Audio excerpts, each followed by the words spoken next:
Hello YouTube and welcome back to my channel Bariatric Brew.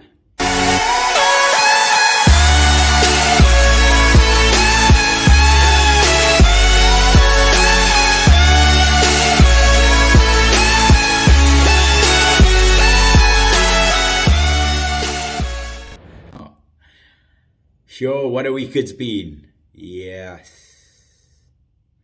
So as you saw last week, I was lying down in the spare room there. I couldn't even sit. So what happened is we drove up with Jamie to Pretoria. I had a bit of a tweak on the Friday. Took a bit of spasman. It kind of came right by Sunday. But to tell you the truth, I actually woke up on Monday morning and the pain was something like you don't believe. It was something crazy. So I went to the chiropractor, few needles in, but Charlton, my chiropractor, reckons to me, he said, listen, Stuart, he said, if it gets worse, you need to go to the doctor. So had a chat with Mandy, the nutritionist, on the Tuesday, and I explained to her about the numbness in my leg, and she said, you go to the hospital. So being the not normal stubborn person, I didn't go. But the boss lady dragged me to the hospital on Wednesday morning. I went in there. It's so embarrassing, you're trying to stand and they say, no, sit there in waiting room. I'm saying, I'm sorry, I literally cannot sit. I need to lie down somewhere. So I got put in a little cubicle. So this is a familiar position. So with the back problem, I've been admitted to St. Augustine's. Don't quite know what's going on yet. Doctor's still got to do a couple of tests. But yeah, the pain, at least with the medication they've given me here, the pain is at least a lot better than it was yesterday. Didn't expect to be back in St. Augustine so quickly, seeing I've only been here once before, I think, 20 odd years ago, and I broke my leg.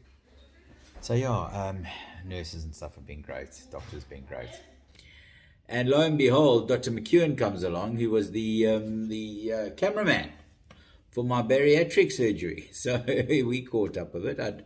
I'd never met him before properly, but when we realized, he said he had let Ivor Funnel know, and he put me off for an x-ray. Came back and I thought, it's just going to be a tweaked nerve. Well, he said to me, not such good news. I have got degenerative discs between the vertebrae.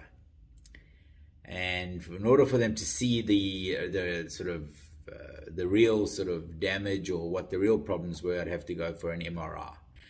Went in there, changed into the nice little fitting gown. For once, I didn't have half of my stomach hanging out the gown, which felt good. And went into this MRI tube. Now, let me tell you, your nose is here. The MRI tube is there. And you're going up and down like this for 40 minutes. It was loud, and they give you this plunger thing. They reckon, no, this is you hit this in case of emergency. Every time I thought about things, do I press this thing? I thought, yes, it's just going to start this process off again. So I went through with it, got through with the whole thing, and then walked to the trauma. I couldn't even sit in a wheelchair, guys. I promise you, that's how bad it was. I was like, really, it was the most painful experience I've had in my life. I've had broken bones. A lot of you know, I've broken my arm. Broken this arm. I think it was 5 years or 4 years in a row in the same place, riding the same horse, on the same horse ride up at Sierra Ranch. Broken arm. I've had my ankle 2/3 amputated in a car accident a few years ago. I've done all the rest of it. I've got shot in the eye playing paintball. I've had numerous amounts of eye surgery. Let me tell you, this thing here was the worst pain I've ever had. So, long story short, got to the hospital ward. Dr. Govender came in that evening and he said, look, I've had a quick look at the MRI. I haven't had the report yet. doesn't look too bad. So my hopes went up. He said, but the neurologist, Dr. Green, will come and see you later. So Dr. Green, or Picasso as I called her, she came and marked out on my thigh, yeah, where it's all numb. Yeah, she basically explained to me that there's a nerve that runs right down the back of your spine, down underneath your pelvis, through down around your groin, and it's the nerve that gives sensation into the top of your quad, basically. She said somehow this has been impinged. So I was quite concerned because the first doctor I was speaking to, he was talking surgery, nuts and bolts, and my father-in-law had back surgery, and that poor man, I tell you, he suffered for many, many years. I actually thought about him a lot last week. I remember the one time in the hospital, he'd had this back surgery. He's lying there. He says goodbye to my mother-in-law. He says goodbye to Samantha. He says, no, Stu, he says, I need to have a chat to you. So I say, what's that, Dad? He says, no. Made sure that they weren't outside of earshot. He reckon, have you got money on you? So I reckon, what for, Dad? He goes, no. This doctor doesn't release me tomorrow. I'm getting onto the ticky box, the good old post telephone box that took money. He says, I'm going to go put ticky box there. I'm going to call a taxi. I said, no, Dad, it doesn't work like that anymore. Those things take cards. So what you must do is just phone my number. I'll come fetch you. I'll say, we'll take you somewhere. So he was determined to leave hospital, the old man. I said, but I remember him walking around and around because his back was so sore. And I always used to think, he's on pain meds and it shouldn't be that bad. But to think what that man must have gone through, it made me really think I didn't give him the credit for dealing with what he dealt with for so many years. I actually feel quite bad about it. He knows now that I'm sorry. Sorry, Pop, But your back problems isn't something you want. Anyway, long story short, both doctors came back on the Thursday night. Dr. Govender said, look, she says, I don't think we need to go surgical yet. He says, you've got a definite degenerative section of your spine. He says, you've got scar tissue that's about 20 to 30 years old, which he literally turned around and said to me, but you played rugby, didn't you? And you probably played with injuries. So any of you who played with injuries, guys, probably not a great idea. And anybody who's thinking about playing with an injury, not a good idea, because here I sit now dealing with the consequences. Anyway, so the result is I've got a herniated disc between L2 and L3. That herniated disc is now tweaking. I'm sitting out for too long. It's tweaking, pushing against this nerve, and that's what's causing the numbness sensation. So I've got a few weeks. I've got a really good back brace. Today I've done typical Stuart. I've over-researched it. A lot of the things is about heat pads, cold pads, exercise, and the brace. So I've been exercising today. I managed to get in all my steps on the beach run today with Sam, which was fantastic. Not too bad now, but I can feel the tweaks going. And then we'll wait and see. I've got a follow-up appointment for the middle of April with Dr. Green. She's fantastic. I really like her. Old Picasso drawing on my leg. So how's it gone in terms of weight loss? Yeah, it's all right. Look, I lost 0.9 kgs this week.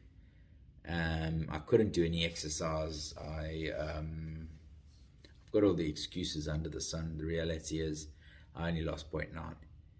And I think 4.5 centimeters. But it's going down. It's going down. Next week is going to be better. I'm going to push myself this week. I know I mustn't push too hard because I don't want to damage the backs anymore. But I reckon this walking today did me some good. Got us out there. Sam and I walked around quite a bit yesterday as well.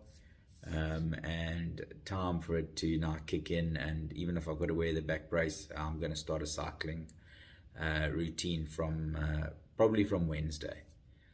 Tomorrow morning I've got quite a bit on, or maybe tomorrow afternoon. We'll see how it goes after work.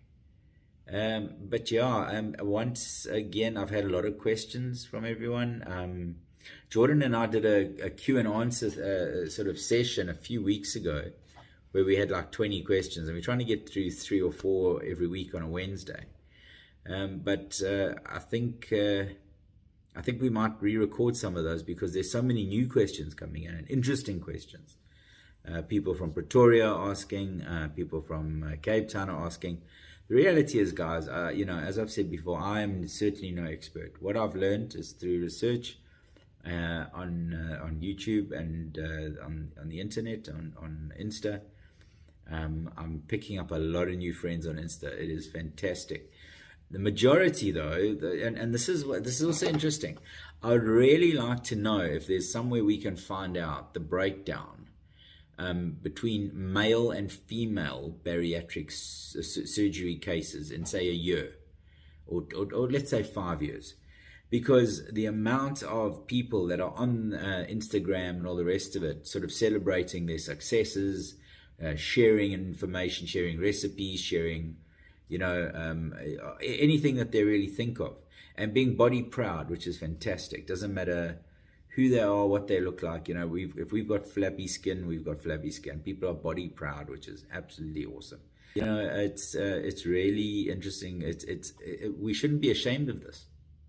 I'm open. I've told every person that I possibly can that I've had this surgery. If you want to judge me based on the fact that I've taken a shortcut, well, go live your life, mate. This is my life. I've made a decision about it. So come on, guys, get involved on Instagram. Let's get more people sort of linking in, and let's have a discussion. How the percentage male to female is would really be interesting to understand in terms of who has done the surgery. Thanks to everybody who is sharing.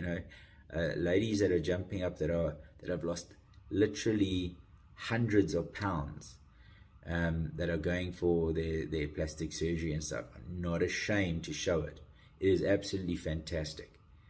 I was always ashamed going to the beach as the fat bloke. I don't care going to the beach now, purely because everybody online here is showing. What are you going to be ashamed about, man? It's your life. You've made your decisions. Live with them. I'm trying to lose the weight, so I'm really proud when I go into the beach nowadays, because people don't know my story. If you want to judge me based on looking at me, then shop. The people that know me, my biggest supporters, my wife and my 2 girls, my mom, my sister, my nephews, they're the people that matter. And everybody out there that supports me, you go into that same box. So thank you to all my friends for the support. I really, really appreciate it. And I know I say this every week, but I genuinely can't say it enough. I really do appreciate all the positive comments. My friend Jackie in Cape Town, my friend Steve in the UK. You guys are always there, also chirping and having a go about how good it looks. Lorna in the UK. There's too many to make comments. But thank you, everybody. I appreciate it. And I hope I'm making you guys proud with all the changes that I'm making. I'm making myself proud every time I step onto the beach, every time I put on a different pair of shorts. I'm frustrated that it's taking so long to drop more weight. So I really need to start training a bit more and then getting through. My business partner Martin and my very good friend Torsten, you guys are also right up there. All the guys at Mercedes, you guys are just all fantastic, and I really do appreciate all your support. Okay, well, that's about it for this week. Next week I'm going to be thinner. Maybe I'll shave the beard a little bit more to make me look thinner anyway. But my niece Katie asked me how much my beard weighs. It doesn't weigh that much. It's grey. Grey doesn't weigh much. It just makes me look older. Does it make me look wiser? I don't know. Cheers, everybody. Have a good week, and we catch up with you when you reach out on Instagram. I'm liking this Instagram chats and feedback, so please keep doing it. Cheers, everybody.